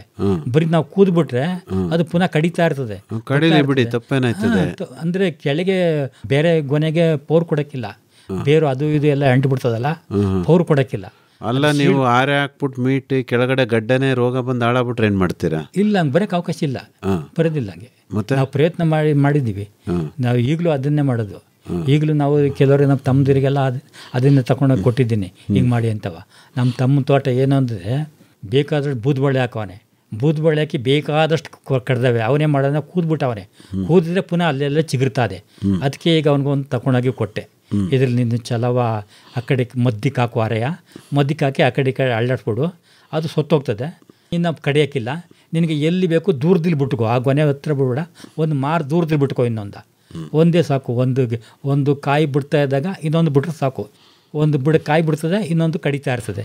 ಎರಡಾದರೆ ಸಾಕು ಅಂತ ಹೇಳಿ ಈಗ ಹಾಗೆ ಮಾಡಿಸಿದ್ವಿ. ಈಗ ಗೌಡ್ರೆ, ಖರ್ಚಿಲ್ದಲೆ ಬಾಳೆ ಬೆಳಿತೀನಿ, ಖರ್ಚಿಲ್ದಲೆ ಬಾಳೆ ಬೆಳಿತೀನಿ ಅಂತ ಆಗ್ಲಿಂದ ಹೇಳ್ತಿದ್ದೀರಿ. ಖರ್ಚಿಲ್ದಲೆ ಹೆಂಗೆ ಬೆಳೆಯೋಕ್ಕಾಗತ್ತೆ ಬಾಳೆನ? ನಾವು ಸೀಮೆ ಗೊಬ್ಬರ ಹಾಕೋದಿಲ್ಲ. ಆಯ್ತು. ಮತ್ತೆ ಅದೇ ಗೊಬ್ಬರ ಕೊಂಡ್ಕೊಂಡು ಬರೋದಿಲ್ಲ. ಆಯ್ತು. ಹೊರಗಡೆಯಿಂದವ ಈ ಆದಿ ಬೀಜ ಗಡ್ಡೆಗೆ ಪುಗ್ಸಾಟೆ ಬರುತ್ತಾ? ಗೆಡ್ಡೆ ಒಂದ್ಸರಿ ನೆಟ್ರೆ ಸಾಕು. ಒಂದ್ಸರಿ ದುಡ್ಡು ಕೊಟ್ಟು ತರ್ಬೇಕಲ್ಲ. ಅದು ಒಂದ್ಸರಿ ಈಗ ಒಂದ್ಸರಿ ನೆಟ್ ನಮ್ಮವೇ ಆಯ್ತವೆ. ಮೊದಲು ಪ್ರಥಮವಾಗಿ ದುಡ್ಡು ಕೊಟ್ಟು ಒಂದ್ಸರಿ ತಂದ್ರೆ ಇನ್ನು 5-6 ವರ್ಷ ಏನು ಬೇಕಿಲ್ಲ, ನಮ್ಮದ್ರಲ್ಲೇ ಬೇಕಾದಷ್ಟು ಸಿಗ್ತಾ ಇರ್ತವೆ. ಆಯ್ತು. ಈಗ ಗಡ್ಡೆನ ಒಂದನ್ನೇ ನೀವು ದುಡ್ಡು ಕೊಟ್ಟು ತಂದಿರೋದು ಅಷ್ಟೇ ಅಲ್ವೇ? ಏನ್ ಅಂತರದಲ್ಲಿ ಹಾಕೊಂಡಿದ್ರಿ ಬಾಳೆನ? ಬಾಳೆ ಮಧ್ಯದಲ್ಲಿ ಒಂದು 9 ಸಾಲಿನ ಸಾಲ ಎಷ್ಟಡಿ, ಗಿಡದಿಂದ ಗಿಡಕ್ಕೆ ಎಷ್ಟಡಿ ಹೇಳಿ? 10 ತೆಂಗಿನ ಮರ ಇವೆ. ಒಂದು 6 ಅಡಿ 7 ಅಡಿ ಇರಬೇಕು. ತೆಂಗಿನ ಮರಕ್ಕೂ ಅದಕ್ಕೂ 7 ಅಡಿ ಮೆಚ್ಚಿರ್ಬೇಕು. ಒಂದು 6 ಉಳಂಗಿ ಇರಬೇಕು. ಅಷ್ಟು ಅಂತರದಲ್ಲಿ ಹಾಕಿದ್ದೀವಿ. ಗುಂಡಿ ತೆಗೆದ್ಬಿಟ್ಟು ಕಂದಿಟ್ಕೊಂಡು ನಾಟಿ ಮಾಡಿದ್ರ? ಹೌದು. ಎಷ್ಟು ಗುಂಡಿ ತೆಗೆದ್ರಿ? 1.5 ಅಡಿದ, 2 ಅಡಿದ? ಆಳ 1.25 ಅಡಿ ಆಳ, ಸುತ್ತಳತೆ 8 ಅಡಿ, 8-9 ಅಡಿ ಸುತ್ತಳತೆ, 8-9 ಅಡಿ. ಅಷ್ಟು ದೊಡ್ಡದು. ಅಂದರೆ ಅಷ್ಟು ಹಾಕಿದರೆ ಚೆನ್ನಾಗಿ ಒಂದು ಗಿಡಕ್ಕೆ 4 ಸಾರಿ 5 ಫಸಲು ತೆಗಿಬೋದು. ಒಂದು ಜಾಗಕ್ಕೆ ಒಂದು ಕಂದು ನೆಟ್ಟಿದ್ರೆ 4 ನಾವು ವಾಸ ಮಾಡಿದ್ರೆ 5 ತೆಗಿಬೋದು, ರೋಗೊಂದು ಬರ್ದೇನೆ ಇದ್ದರೆ. ಅದಕ್ಕೆ ಅಗ್ಳ ತೆಗೆದ್ರೆ ಒಳ್ಳೆಯದು. ಅಗ್ಳ ತೆಗೆದ್ರೆ ಚೆನ್ನಾಗಿ ರುಜ್ಬಲ್ ಆಗ್ತದೆ, ಚೆನ್ನಾಗಿ ಗೊನೆ ಬರ್ತವೆ. ಅಗ್ಳ ತೆಗಿಬೇಕು. ಆಳಕ್ಕಿಂತ ಅಗ್ಳ ಸ್ವಲ್ಪ ಇರಬೇಕು. ಬೇಕಾದ್ರೆ ಆಳ ಬೇಕಾದ್ರೆ 1.5 ಅಡಿ ಹತ್ರ ಆಯ್ತದೆ, ಆದರೆ ಅಗ್ಳ ಇದ್ದರೆ ಒಳ್ಳೆಯದು. ಆ ಸುತ್ತಮುತ್ತ ಬೆಳಿತಾವಲ್ಲ ಕಂದು, ಅವಕ್ಕೆಲ್ಲ ಅನುಕೂಲ ಆಗ್ತದೆ. ಬಾಳೆನ ನೆಟ್ಟ ಮೇಲೆ ಅದಕ್ಕೆ ಏನು ಗೊಬ್ಬರನೇ ಹಾಕಲ್ವ ನೀವು? ಗೊಬ್ಬರ ಅಂದರೆ ಅಷ್ಟೇ, ಇನ್ನೇನು ಅದೇ ತಪ್ಪೆ ಮತ್ತು ಗಂಜಲ ಒಂದೊಂದು ಗಿಡಕ್ಕೆ 3 ತಿಂಗಳಿಗೆ ಒಂದು ಸರಿ ಮಾಡ್ತೀನಿ. ಇಲ್ಲಾಂದರೆ ಒಂದೇ ಸಾರಿ ಮಾಡಿದ್ರೆ 4 kg ಅಷ್ಟು ತಪ್ಪೆ, 1-2 kg ಗಂಜಲ ಕಲಿಸ್ಬಿಡ್ತೀನಿ. ಕಲಿಸ್ಬಿಟ್ಟು ಆರೆ ಅಗ್ನಿ ಊದಿ ಬಿಟ್ಬಿಟ್ಟು ಮತ್ತು ಅದ್ರ ಮೇಲೆ ಸೊಪ್ಪು ಮುಚ್ಚುತ್ತೀನಿ. ಸೊಪ್ಪು ಮುಚ್ಚಿಬಿಟ್ಟು ಮಣ್ಣು ಮುಚ್ತೀನಿ. ಯಾಕೆ ಅದು ಆವಿಯಾಗಿ ಹೋದರೆ ಪ್ರಯೋಜನ ಬರೋಕ್ಕಿಲ್ಲ. ಅದಕ್ಕೆ ಸತ್ಯ ಮುಚ್ಚಿ ಅದ್ರ ಮೇಲೆ ಮಣ್ಣು ಮುಚ್ಚೋದು. ಅದು ಆವಿಯಾಗಿ ಹೋಗ್ಬಾರ್ದು. 24 ಗಂಟೆ ಚೆನ್ನಾಗಿ ಇರ್ಕೋಬೇಕು. 24 ಗಂಟೆ ಆದ ನಂತರ ಪರವಾಗಿಲ್ಲ. ಏನು ದಸಿ ಗುಂಡಿ ಹೊಡೆದ್ಬಿಟ್ಟು ಅದರೊಳಗಡೆ ಜೀವಾಮೃತ ಕೊಡ್ತೀರಾ? ಆರಲ್ಲಿ ಅಗ್ನಿ ಹೊಡೆದ್ಬಿಟ್ಟು ಬಾಳೆ ಗಿಡ ತುಂಬ ಹೊಡೆದ್ಬಿಟ್ಟು, ಹೌದು, ಒಂದು ಬಾಳೆ ಗಿಡ ಒಂದು ಮೊಳಕ್ಕಿಂತ ಜಾಸ್ತಿ ದೂರ ಇರಬೇಕು. ಒಂದು ಮಾರಿ ಇದ್ರೂ ಆಯ್ತದೆ. ನಾವು 4 ಕಡೆ ಮಾಡ್ತೀವಿ. ಹಂಗೆ ಸುಮ್ಮನೆ ನೆಲದ ಮೇಲೆ ಎರಚಿದ್ರೆ ಏನು ಅನುಕೂಲ ಆಗಲ್ವಾ? ಪ್ರಯೋಜನ ಬರೋಕ್ಕಿಲ್ಲ. ಅದು ಬಿಸಿಲೆಲ್ಲ ಆವಿಯಾಗಿ ಹೋಗ್ತದೆ, ಮತ್ತು ಮೇಲೆ ಶಕ್ತಿ ಬೆಳ್ಕೋತದೆ. ಅದು ಅಡಿಗೆ ಹೋಗೋದಿಲ್ಲ. ಅಡಿಗೆ ಹೋಗೋದಿಲ್ವಲ್ಲ, ಮೇಲೆ ಶತ ವ್ಯರ್ಥ. ಅದು ಎಲ್ಲ ಬಿಸಿಲೆಲ್ಲ ಆವಿಯಾಗಿ. ಎಷ್ಟಡಿ ಆಳದ ಗುಂಡಿ ಹೊಡ್ಕತ್ತೀರಿ ಆರೆನಲ್ಲಿ? ಆರಲ್ಲಿ ಅದು 2 ಅಡಿ 2.5 ಅಡಿ ಗಂಟಲು ಹೋಯ್ತದೆ. ಆಯ್ತು, ಅದು ಹೋದ್ರೂ ಏನು ತೊಂದರೆ ಇಲ್ಲ. ಒಂದು ಹಾರೆ ಪರವಾಗಿಲ್ಲ. ಗುಂಡಿನಲ್ಲಿ ಎಷ್ಟು ಲೀಟ್ರ್ ಜೀವಾಮೃತ ಹಿಡಿತದೆ? 1.5 ಲೀಟ್ರು ಹಿಡಿತದೆ. 1.5 ಲೀಟ್ರ್. ಒಂದು ಬಾಳೆ ಗಿಡಕ್ಕೆ ಆ ಥರ ಒಂದು ಗುಂಡಿ ಮಾಡ್ಬಿಟ್ಟು ಕೊಡ್ತೀರಾ? 4 ಕಡೆ ಮಾಡ್ತೀವಿ. 4 ಕಡೆ 4 ಕಡೆ ಮಾಡ್ತೀವಿ. ಆ ಗುಂಡಿ ಮೇಲ್ಗಡೆ ಸೊಪ್ಪು ಮುಚ್ತೀರಾ? ಅದು ಬಿಟ್ಬಿಟ್ಟು ಜೀವಾಮೃತ ಮುಚ್ಚಿಬಿಟ್ಟು ಸೊಪ್ಪು ಮುಚ್ಚಿ. ಒಂದೇ ಸರಿಗೆ ಕೊಡೋದು ಒಂದು ಗಿಡಕ್ಕೆ? ಇಲ್ಲ, 3 ಸತಿ ಕೊಡ್ತೀವಿ. 3 ಸತಿ ಕೊಡ್ತೀವಿ ವರ್ಷಕ್ಕೆ. 3 ಸತಿ. ಮತ್ತೆ ಇನ್ನೊಂದು ಕಡೆ ಗುಂಡಿ ಹೊಡಿತೀರಾ ಅಥವಾ ಹಳೆ ಗುಂಡಿಗೆನೆ ಸೊಪ್ಪು ತೆಗೆದು ಕೊಡ್ತೀರಾ? ಇಲ್ಲ, ಬೇರೆ ಗುಂಡಿ. ಮತ್ತೆ ಬೇರೆ ಅಂದ್ರೆ 2 ತಿಂಗಳಿಗೆ ಒಂದ್ಸರಿ ಹಿಂಗೆ ಗುಂಡಿ ಹೊಡೆದ್ ಬಿಡೋದು, ಜೀವಾಮೃತ ಕೊಡೋದು. ಹೌದಾ? ಜೀವಾಮೃತನೂ ಕೊಡ್ತೀವಿ. ಇದು ಗಂಜಿ ತಪ್ಪೆನೂ ಕೊಡ್ತೀವಿ. 2 ಕೊಡ್ತೀವಿ. ಗಂಜಲದ ತಪ್ಪೆ ಅಂದ್ರೆ ಏನು? ಗಂಜಲದ ತಪ್ಪೆ ಕಲಿಸ್ಬಿಡೋದು. ಕಲಿಸ್ಬಿಟ್ಟು ಬಿಡೋದು. ಆರೆಯಲ್ಲಿ ಅಗ್ನಿ ಹೊಡೆದ್ಬಿಟ್ಟು ಬಿಡೋದು. ಜೀವಾಮೃತನೂ ಅಷ್ಟೇ ಅಲ್ವಾ? ಜೀವಾಮೃತಕ್ಕೆ ಅದು ಬೆಲ್ಲ, ಕಡಲೆ ಹಿಟ್ಟು, ಮತ್ತೆ 8 ದಿನ ಕರಗಬೇಕು. ಸುತ್ತ ಒಂದೇ ಪ್ರಕಾರವಾಗಿ ತಿರ್ಸ್ಬೇಕು ಗೋಲಾಕಾರದಲ್ಲಿ. ಅದು ಮತ್ತೆ ಸಾಯಂಕಾಲ ಟೈಮ್ ಬಿಡಬೇಕು. ಬಿಟ್ಬಿಟ್ಟು ಮತ್ತೆ ಒದಿಕೆ ಮಾಡಬೇಕು ಜೀವಾಮೃತಕ್ಕೆ. ಇದಕ್ಕೆ ನಾವು ಬೆಳಗ್ಗೆ ಎಲ್ಲಾರು ಬಿಡ್ಬೋದು, ಮಧ್ಯಾಹ್ನ ಎಲ್ಲಾರು ಬಿಡ್ಬೋದು, ಎಷ್ಟೊತ್ತಿನಲ್ಲಿ ಬೇಕಾದ್ರೂ ಬಿಡ್ಬೋದು. ಅದು ತೇವಾಂಶ ಇರಬೇಕು ಜೀವಾಮೃತ. ಈ ಗೊಬ್ಬರ ಅಂದ್ರೆ ಇದೊಂದೇ ನೀವು ಬಾಳೆ ಕೊಡೋದು? ಇದೊಂದೇ. ಇನ್ನೇನಿಲ್ಲ? ಇಲ್ಲ, ಇನ್ನೇನು ಕೊಡೋಕ್ಕಿಲ್ಲ. ಹೌದಾ? ಇನ್ನೇನು ಕೊಡೋದಿಲ್ಲ. ಆಮೇಲೆ ಕಂದೇನು ಬರುತ್ತೆ ಅದನ್ನ ಕಂದು ಕಿತ್ತಾಕ್ಬಿಡ್ತೀವಿ. ಆರೆ ಹಾಕ್ಬಿಟ್ಟು ಕಂದು ಬೆಳೆಯೋಕೆ ಅವಕಾಶ ಕೊಡೋಕ್ಕಿಲ್ಲ. ಅಂದ್ರೆ ಗೊನೆ ಹೊರಟಾಗ ಒಂದು ಕಂದು ಬಿಡ್ತೀರಿ? ಗೊನೆ ಇನ್ನೇನು ಬರ್ತದೆ, ಒಂದು ಕಂದು ಬಿಡ್ತೀವಿ. ಓಕೆ. ಅಂದ್ರೆ ನೀವು ಮೊದಲು ಜಮೀನಿಗೆ ಚೆನ್ನಾಗಿ ಕೆರೆಗೋಡು ಹಾಕಿದ್ರಿ, ಗುಂಡಿ ಹೊಡೆದ್ರಿ, ಕಂದು ತಂದು ನೆಟ್ರಿ, ದಸಿ ಹೊಡೆದ್ಬಿಟ್ಟು ಜೀವಾಮೃತ ಕೊಡ್ತೀರಿ. ಇಷ್ಟು ಬಿಟ್ಟರು ಬಾಳಿಗೆ ಇನ್ನೇನು ಕೊಡಲ್ಲ? ಇಲ್ಲ, ಇನ್ನೇನು ಕೊಡೋದಿಲ್ಲ. ಇಷ್ಟರಲ್ಲೇ 12 kg ಬರ್ತದ ಗೊನೆ? 12 kg 8 kg ಬರ್ತದೆ. ಅಂದರೆ ಛಲ ಕಡಿತೀವಲ್ಲ, ಅದು ಬಾಳೆ ಹಾಳು ಮಾಡೋದು. ಅದು ಬಿಡಬಾರ್ದು. ಛಲವ ಅದೇ ಕಂದು ಬಿಡಬಾರ್ದು. ಅದು ಬಿಟ್ರೆ ಇನ್ನೇನು ಒಳ್ಳೆ ಇಳುವರಿ ಬರಬೇಕು ಅಂದರೆ? ಅಡಿಕೆನೂ ಮಾಡ್ತೀವಿ. ಅಡಿಕೆಗೂ ಮತ್ತು ಎಲ್ಲರಂಗಲ್ಲ, ಅಡಿಕೆ ಹಾಕ್ತೇ ಮಾಡ್ತೀವಿ. ಅಡಿಕೆ ಕಂತೆ ಕಟ್ಟಿ ಸೋಗು ಏನು ಸಿಗ್ತದೆ ಪ್ಲಾಸ್ಟಿಕ್ ಅದು 2 ಬಿಟ್ಬಿಟ್ಟು ಕಡ್ಡಿ ಎಲ್ಲನೂ ಕೊಟ್ಕೊಬರ್ತೀವಿ. ಕಾಯಿಮಟೆ ಎಲ್ಲನೂ ಅಡಿಕೆ ಮರಕ್ಕೆ ಕೊಟ್ಕೊಬರ್ತೀವಿ. ನಮ್ಮದು ಚೆನ್ನಾಗಿ ಇಳುವರಿ ಬರ್ತಾಯಿತ್ತು ಅವಾಗ ಅಡಿಕೆ. ಇವಾಗ ಮಳೆ ಆಶ್ರಯ ಏನೂ ಇಲ್ಲ, ಸ್ವಲ್ಪ ಹೋಗ್ಬಿಟ್ಟ ಮರ. ನನಗೂ ಸ್ವಲ್ಪ ಬೇಜಾರಾಗ್ಬಿಡ್ತು. ಯಾವುದು ತಳಿ ಅಡಿಕೆ ಹಾಕಿದ್ದು ನೀವು? ಅಡಿಕೆ ನಮ್ಮದು ನಾಟಿ ಮಂಗಳ ಏನೋ ಹೇಳ್ತಾರೆ. ಅದಕ್ಕೆ ನಿಮ್ಮ ಕಡೆ ಇರೋ ತಳಿನಾ? ಅಂದ್ರೆ ನೀವು ಹಾಕಿದ್ದ, ನಿಮ್ಮ ಅಪ್ಪ ಹಾಕಿದ್ದ? ಅಪ್ಪರ ಹಾಕಿದ್ದು. ಎಲ್ಲ ನಿಮ್ಮ ಅಪ್ಪನೇ ಮಾಡಿರೋದು, ನೀವೇನು ಮಾಡಿಲ್ಲ? ನಾವು ಸ್ವಲ್ಪ ನೆಟ್ಟಿದ್ದೀವಿ. ಒಂದು 10-15 ಮರ ನಾವು ಆ ಕಡೆ ನೆಟ್ಟಿದ್ದೀವಿ. ಯಾಕೆಂದರೆ ನಮ್ಮ ಪಕ್ಕದವರು ಅವ್ರು ಏನು ಮಾಡ್ತಾರೆ, ನಮ್ಮ ಕಡೆಗೆ ಎಲ್ಲ ತೆಂಗು, ಅಡಿಕೆ, ಬಾಳೆ ಎಲ್ಲ ನಮ್ಮ ಕಡೆಗೆ ನೆಡ್ತಾರೆ. ಎಷ್ಟು ಹೇಳಿದ್ರು ಅರ್ಥ ಆಗೋದಿಲ್ಲ. ಎಲ್ಲರಿಗೂ ಎಲ್ಲರಿಗೂ ಕರ್ಕೊಬಂದು ತೋರಿದ್ದೀನಿ, ನೋಡಿ ಈ ಜಮೀನು ಎಲ್ಲಿದೆ, ಎಲ್ಲಿ ಗಟ್ಟೆ ನೆಡ್ತಾರೆ ಅಂತ. ಆ ಕಡೆ ಈ ಕಡೆ 2 ಕಡೆಗೂ ಹಾಗೆ ಮಾಡ್ತಾರೆ ಅವರು. ನಮ್ಮ ಚಿಕ್ಕಪ್ಪನ ನೀವು ಆ ಕಡೆನೇ ತಗೋಗಿ ನೆಟ್ಕೊಳ್ಳಿ. ಅದಕ್ಕೆ ಈಗ ನಾವು ಹಾಗೆ ಮಾಡಿದ್ದೀವಿ. ಈಗ ಅವ್ರನ್ನ ಅವ್ರು ಆ ಕಡೆಯಿಂದ ನೆಟ್ಟರು, ನೀವು ನಿಮ್ಮ ಜಮೀನು ಕಡೆಯಿಂದ ನೆಟ್ಕೊಳ್ಳಿ. ಈಗ ಹಾಗೆ ಮಾಡಿದ್ದೀವಿ. ನಾನು ತೋರಿದ್ದೆ ಒಂದು 3-4 ಜನಕ್ಕೆ, ನೋಡಿ ಜಮೀನಲ್ಲಿದೆ ಅವ್ರು ನೆಡ್ತಾ ಇರೋದು ಎಲ್ಲಿ ಬಾಳೆ, ಅಡಿಕೆ, ತೆಂಗು ಹಿಂಗೆ ಮಾಡ್ತಾರಲ್ಲ ಅಂತ. ಈಗ ಅದಕ್ಕೆ ಅವರು ಎಷ್ಟು ಕೇಳೋಕ್ಕಿಲ್ಲ, ನೀನು ಹಾಗೆ ಮಾಡಪ್ಪ ಅಂದರು. ನಾನು ನೋಡಿ ಅವ್ರಿಗೂ ಎಲ್ಲ ಹೇಳಿದೆ, ಅವ್ರಿಗೂ ಅರ್ಥ ಆಗಲಿಲ್ಲ. ಈಗ ನಾನು ಹಾಗೆ ಅವ್ರ ಕಡೆಗೆ ಆದಂಗೆ ನೆಡ್ತಾ ಇದ್ದೀನಿ. ಹಾಗೆ ನೆಟ್ಟರೆ ಅವ್ರಿಗೂ ಪ್ರಯೋಜನ ಇಲ್ಲ, ನಮಗೂ ಪ್ರಯೋಜನ ಇಲ್ಲ. ಆದರೆ ಹೇಳಿದ್ರು ಕೇಳೋಕ್ಕಿವಲ್ಲ ಅಂದ್ಬಿಟ್ಟು ನಾನು ಹಾಗೆ ಮಾಡ್ತಾ ಇರೋದು. ಈಗ ಅವರ ದಟ್ಟಾಗ್ತವೆ, ನಮ್ಮ ದಟ್ಟಾಗ್ತವೆ. ಈಗ ನೀರೇ ಇಲ್ಲ ಅಂತೀರಾ, ಮತ್ತೆ ತೋಟ ಹೆಂಗೆ ಉಳಿಸ್ಕೊಂತೀರಿ? ಮಳೆ ಆಶ್ರಯ. ಮತ್ತು ನಮ್ಮ ಪಕ್ಕದಲ್ಲಿ ಒಬ್ರು ಅವರೇ ಕುಮಾರ್ ಅಂತ, ಅವ್ರಿಗೊಂದು 500 ರೂಪಾಯಿ ಕೊಟ್ಟಿದ್ದೆ, ನೀರು ಕೊಡಪ್ಪ ಬೇಸಿಗೆ ಕಾಲದಲ್ಲಿ ಅಂತ. ಅವ್ರು ಈ ವರ್ಷ ನೀರು ಕೊಟ್ಟರು. ನಮಗೆ 2ನೇ ವರ್ಷದಲ್ಲಿ ಮಳೆಗಾಲ ಆಗಲಿಲ್ಲ, ಭಾಳ ಎಟ್ಟು ಹೊಡೆದ್ಬಿಟ್ಟು ಎಲ್ಲ ಬೋರೆಲ್ಲ ನಿಂತೋದು. ಈಗ ಕೆಲವರು 2-2, 3-3 ಬೋರ್ ಕೊಡಿಸಿದ್ರು, ಕೆಲವರು ಬರ್ನಿಲ್ಲ ನೀರು. ಅವರು ನಮಗೆ ನೀರು ಕೊಟ್ಟಾರೆ ಈ ವರ್ಷ, ಇಲ್ಲಾಂದ್ರೆ ನಮ್ಮ ಹೋಗ್ಬಿಡೋ ಅಡಿಕೆ ಮರ. ಎಷ್ಟು ಕೊನೆ ಬಿಡುತ್ತೆ ಒಂದು ಮರ? ಚಾರ, ಅಡಿಕೆ ಚಾರು. ಕೊನೆ ಎಷ್ಟು ಬರುತ್ತೆ ಅಂತ ಒಂದು ಗಿಡದಲ್ಲಿ? ಅಡಿಕೆ ಮರದಲ್ಲಿ ಅದೇ 3 ಚಾರು, 2 ಚಾರು, ಒಂದು ವ್ಯವಸಾಯ ಮಾಡಿದ್ರೆ 4 ಚಾರು ಬರ್ತದೆ. ಅಡಿಕೆಗೆ ಏನಾರು ಒಪ್ಸಿದಿರಾ? ಕಾಳುಮೆಣಸು ಏನೋ ಹೇಳಿದ್ರಲ್ಲ, ಇವಾಗ ಹಬ್ಸಿಲ್ಲ ಸರ್. ಮೊದಲೆಲ್ಲ ಎಲೆ ಅಂಬು, ಕಾಳುಮೆಣಸು ಎಲ್ಲ ಹಬ್ಸಿದ್ದು. ಸಕ್ಕರೆ ಫ್ಯಾಕ್ಟ್ರಿ ಬಂದಮೇಲೆ ಎಲ್ಲ ಬೋರ್ಗಳು ಜಾಸ್ತಿ ಆಗ್ಬಿಟ್ಟು ಎಲ್ಲ ಕುಸ್ಬಿಡ್ತು. ನೀವೇನು ಬೋರ್ ಹೊಡ್ಸ್ಕೊಳ್ಳಿಲ್ವಾ? ಇಲ್ಲ, ನಮ್ಮದು ಹೊಡ್ಸೋಕ್ಕೆ ಜಮೀನು ಚಿಲ್ಲು ಭೂಮಿ, ಅದಕ್ಕೆ ನಾವು ಹೊಡ್ಸ್ತೀವಿ. ನೀವೇನು ಬೋರ್ ಕೊರೆಸಿಲ್ಲ, ಅಕ್ಕಪಕ್ಕದವ್ರ ಹತ್ರ ತಗೋತೀರಾ? ಈ ವರ್ಷ ನಮ್ಮ ಬಾವರಿಗೆ ಕೊಟ್ಟು ನಾನು ನೀರು ತಗೋತಾ ಇದ್ದೆ, ಅವ್ರು ಅವ್ರು ಸ್ವಲ್ಪ ಚೇಷ್ಟೆ ಮಾಡಿಬಿಟ್ರು. ಅದಕ್ಕೆ ಈಗ ಅವ್ರಿಗೆ ಕೊಟ್ಬಿಟ್ಟಿದ್ದೀನಿ ಮರ, ನೀವೇ ಕೊಡಿ ನಮಗೆ ದುಡ್ಡ, ಅದೇನು ಮಾಡಿಕೊಂಡು ಅಂತ ಹೇಳಿ. ಹಾಂ, ಅವ್ರು ನೀವು ಕೊಡ್ಲಿ ಅಂತಲೇ ಮಾಡಿರ್ಬೇಕೇನೋ, ಇನ್ನೇನು ಅಷ್ಟು ಜಮೀನು ಇಟ್ಕೊಂಡು ಇವೇನು ಮಾಡ್ತಾನೆ ಅಂತ. ಅಲ್ಲ, ನೀರಿಗೆ ಮೊದಲು ದುಡ್ಡು ಕೊಟ್ಟು ನೀರು ತಗೋತಾ ಇದ್ದೆ ಅವ್ರು. ಈಗ ಅವರು ಅಲ್ಲ ಗೌಡ್ರೆ, ಈಗಿರೋ ಇಷ್ಟು ಜಮೀನು ಇಟ್ಕೊಂಡು ನೀವು ವ್ಯವಸಾಯದಲ್ಲಿ ಬದುಕನ್ನ ಕಟ್ಕೊಂಡಿದ್ದೀರಾ, ಮಾಡ್ತಾ ಇದ್ದೀರಾ. ಹೌದು. ಹೆಂಗೆ, ಎಷ್ಟು ಆದಾಯ ಬರ್ತಾ ಇದೆ, ಹೆಂಗೆ ಬದುಕು ಸಾಗಿಸ್ತೀರಿ? ಅಂದರೆ ನಮ್ಗೆ ಕಪ್ರಿಕಾಯಲ್ಲಿ ಸ್ವಲ್ಪ ದುಡ್ಡು ಸಿಕ್ಬಿಡ್ತು. ಮೊದಲು ಸಿಕ್ಬಿಡ್ತು, ನಂತರ ಕೊರೋನಾ ಟೈಮ್ನಲ್ಲಿ ನಮಗೆ ಕೈ ಕೊಡ್ಬಿಡ್ತು. ಅಲ್ರಪ್ಪ, ಈಗ ಬದುಕಕ್ಕೆ ನಿಮ್ಗೆ ಆದಾಯ ಏನು? ಅದೇ ಬಾಳೆಯಲ್ಲಿ ಅಡಿಕೆ ಅಷ್ಟೇನಿಲ್ಲ, ಬಾಳೆ, ತೆಂಗು, ಎಳ್ನೀರು. ತೆಂಗು ಈಗ ಎಳ್ನೀರು ಕೊಡ್ತೀರಾ? ಎಳ್ನೀರು ಇವಾಗ ಎಳ್ನೀರು ಕೊಡ್ತೀವಿ. ಎಷ್ಟು ಬರುತ್ತೆ ಎಳ್ನೀರು? ಒಂದು ಸರಿಗೆ ಒಂದು 500, ಒಂದು 700. ಆ ಥರ ಎಷ್ಟು ಸರಿ ಬರುತ್ತೆ? ಒಂದು ವರ್ಷಕ್ಕೆ ಒಂದು 4 ಸರಿ, 5 ಸರಿ ಬರ್ತದೆ, 4-5 ಸರಿ ಬರ್ತದೆ. ಏನು ಧಾರಣೆಗೆ ಮಾರ್ತೀರಿ ಎಳ್ನೀರನ್ನ? ಎಳ್ನೀರು 22 ಇತ್ತು, 18 ಇತ್ತು, ಈಗ 28 ಅಂತವ್ರೆ. ಹಿಂಗೆಲ್ಲ ಇರ್ತಿತ್ತು. ಎಳ್ನೀರು ಒಂದು ಆದಾಯ, ಅದು ಬಿಟ್ರೆ ಅಡಿಕೆನೂ ಆದಾಯವೇ? ಅಡಿಕೆ ಪರವಾಗಿಲ್ಲ, ರೈಟ್ ಸಿಕ್ಕಿದೆ. ಈ ವರ್ಷ ರೈಟ್ ಇತ್ತು. ಈ ವರ್ಷ ಎಷ್ಟು?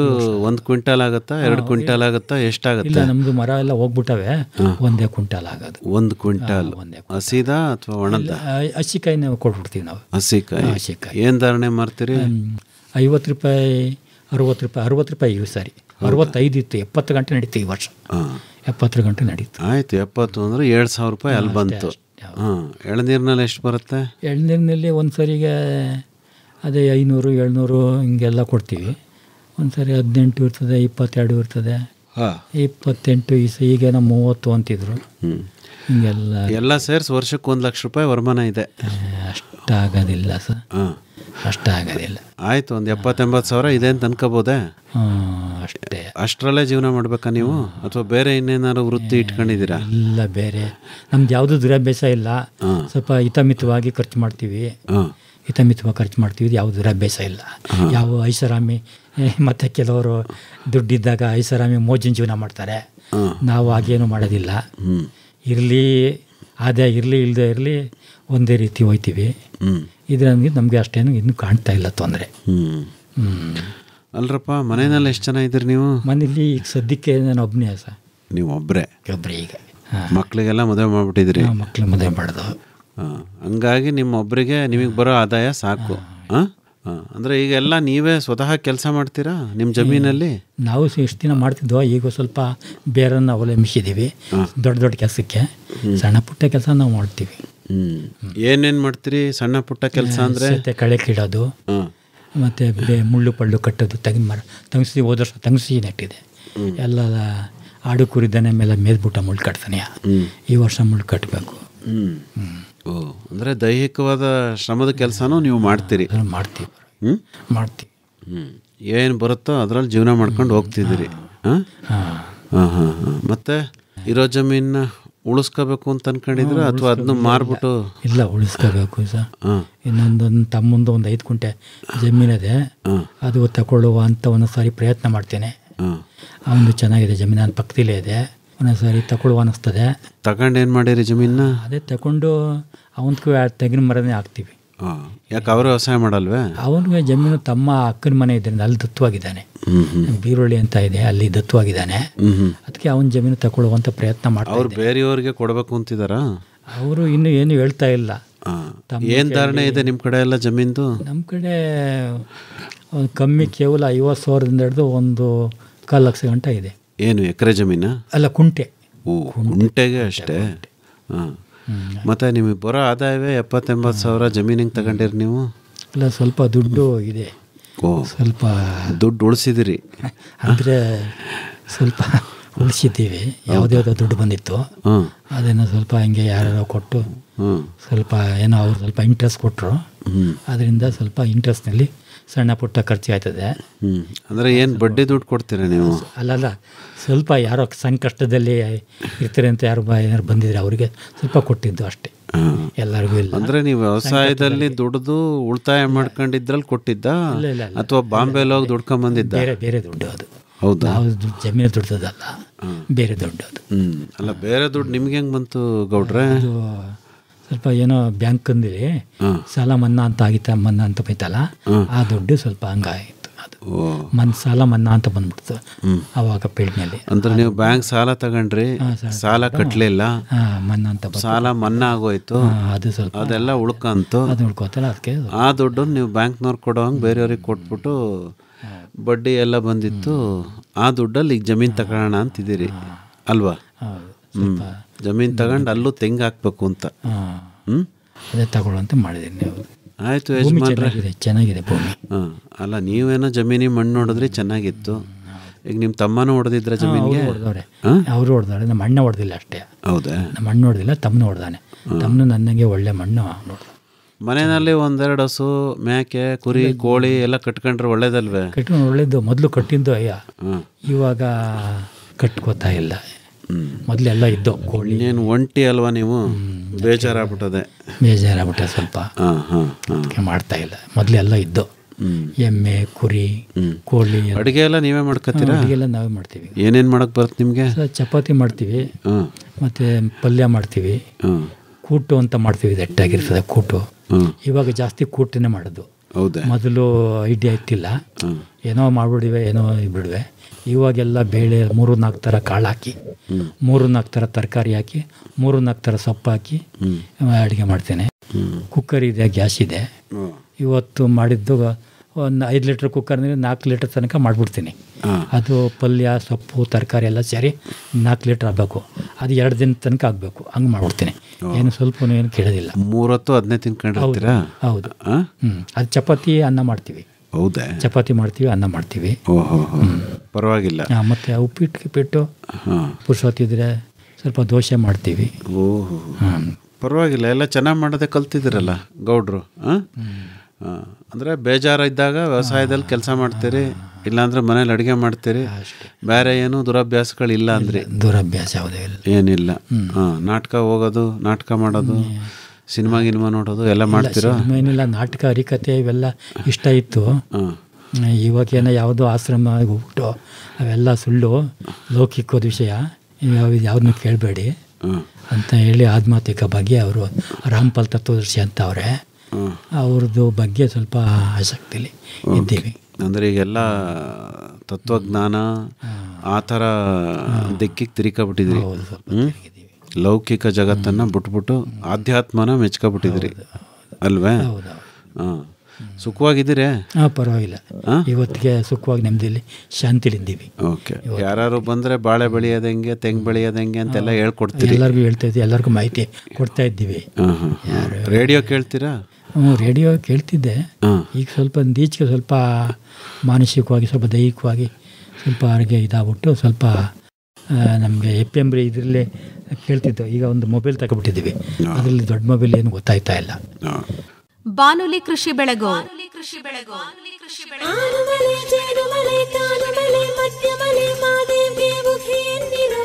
ಮೈಸೂರು ಆಕಾಶವಾಣಿಯ ಕೃಷಿರಂಗ ಕಿಸಾನ್ ವಾಣಿ ವಿಭಾಗದ ಹೆಮ್ಮೆಯ ಕಾರ್ಯಕ್ರಮ ಇದೇ ತಿಂಗಳ 26ರಂದು ಸೋಮವಾರ ಬೆಳಗ್ಗೆ 10 ಗಂಟೆಗೆ ಹೆಗ್ಗಡದೇವನಕೋಟೆ ತಾಲೂಕು ಹಂಪಾಪುರ ಹೋಬಳಿ ಪುರಾ ಗ್ರಾಮದ ಸುರೇಶ್ ದೇವಾಂಗ್ ಹಾಗೂ ಸ್ಮಿತಾ ದೇವಾಂಗ್ ದಂಪತಿಗಳ ಹೊಸ ಚಿಗುರು ತೋಟದಲ್ಲಿ. ನಾನು ಸುರೇಶ್ ದೇವಾಂಗ್.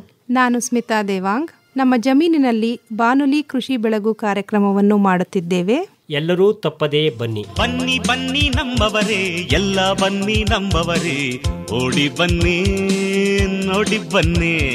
ಈ ಬಾರಿಯ ಅತಿಥಿ ಭದ್ರಾವತಿ ತಾಲೂಕು ಬಾರಂದೂರು ಅಂಚೆ ಗುಡ್ಡದಹಟ್ಟಿಯ ಪಂಚಮ ವೇದ ತೋಟದ ವೇದಾ ಮನೋಹರ್ ಮಸ್ಕಿ ಅವರು.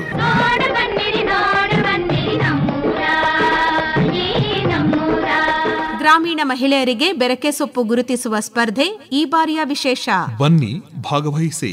ಸ್ವಾಗತ ಸುಸ್ವಾಗತ, ಆಲ್ ಆರ್ ವೆಲ್ಕಮ್. ಬನ್ನಿ. ಸಾವಯವ ಉತ್ಪನ್ನ, ಎರೆಗೊಬ್ಬರ ಪ್ರದರ್ಶನ ಹಾಗೂ ಮಾರಾಟವೂ ಉಂಟು. ನೀವು ಬನ್ನಿ, ಸ್ನೇಹಿತರನ್ನು ಕರೆತನ್ನಿ. ಇದೇ 26ರಂದು ಸೋಮವಾರ ಹೆಚ್ಡಿಕೋಟೆ ತಾಲೂಕು ಹಂಪಾಪುರ ಹೋಬಳಿ ಪುರಾ ಗ್ರಾಮದ ಹೊಸ ಚಿಗುರು ತೋಟದಲ್ಲಿ ನಿಮಗಾಗಿ ನಡೆಯಲಿದೆ ನಮ್ಮ ಕಾರ್ಯಕ್ರಮ ಬಾನುಲಿ ಕೃಷಿ ಬೆಳಗು.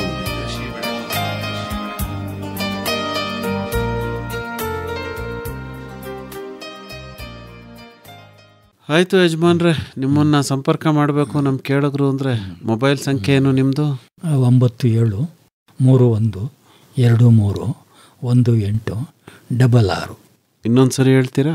9731231866. ಇನ್ನೂ ಒಂದು ಸರಿ ಹೇಳ್ಬಿಡಿ. 9731231866. ಒಳ್ಳೆಯದು ಮುಕುಂದೇಗೌಡ್ರೆ, ಇದುವರೆಗೂ ವ್ಯವಸಾಯದ ನಿಮ್ಮ ಅನುಭವ ಹಂಚ್ಕೊಂಡ್ರಿ. ಒಳ್ಳೆಯದಾಗಲಿ. ನಮಸ್ಕಾರ. ನಮಸ್ಕಾರ.